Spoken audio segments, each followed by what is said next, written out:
Assalamualaikum warahmatullahi wabarakatuh. Perkenalkan, nama saya Ifat Fajria. Saya dari Prodi PGSD NIM 220722. Saya di sini akan menjelaskan tentang sistem peredaran darah. Nah, di sini ada darah. Darah adalah jaringan terspesialisasi yang mencakup cairan kuningan atau plasma darah yang di dalamnya terkandung sel-sel darah. Sel-sel darah terdiri dari sel darah merah, eritrosit, sel darah putih, leukosit, dan keping darah, trombosit. Komposisi plasma dalam darah sekitar 55%, sedangkan sel-sel dan trombosit sekitar 45%.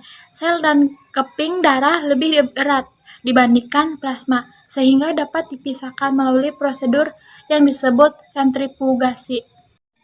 Nah, di sini ada fungsi darah.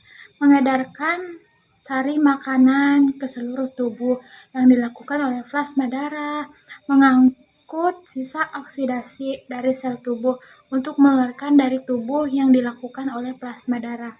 Karbon dioksida dikeluarkan melalui paru-paru, urea dikeluarkan melalui ginjal. Nah, di sini ada komponen darah. Komponen darah itu di sini ada juga plasma darah. Dan plasma darah itu ada sel-sel darah. Eritrosit sel darah merah. Kalau leukosit itu sel darah putih. Trombosit itu keping-keping darah.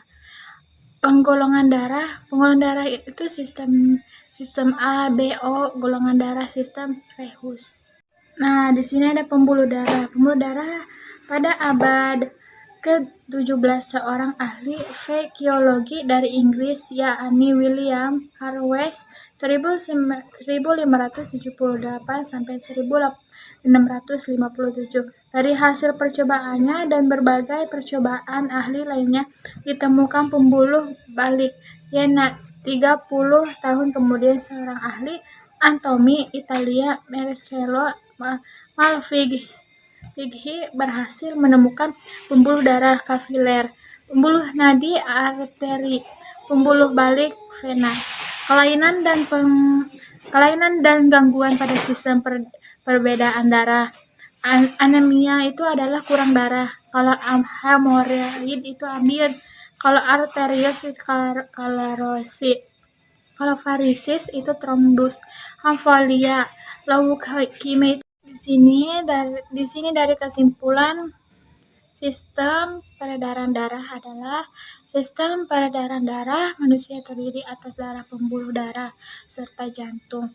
Dan darah manusia terdiri dari plasma darah dan sel-sel darah, yaitu sel darah merah, eritrosit, sel darah putih itu bisa disebut leukosit, dan keping darah itu disebut trombosit. Di dalam darah merah terdapat pigmen protein pengikat oksigen dan karbon dioksida, yaitu hemoglobin. Sel darah putih terdiri dari leukosit, granulosit, neutrofil, eosinofil, basofil, dan leukosit, agranulosit, menosit, limfosit, trombosit. Berfungsi membekukan darah.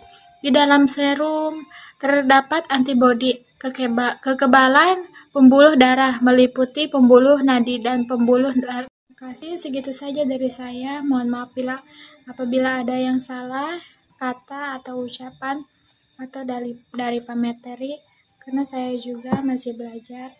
Assalamualaikum warahmatullahi wabarakatuh.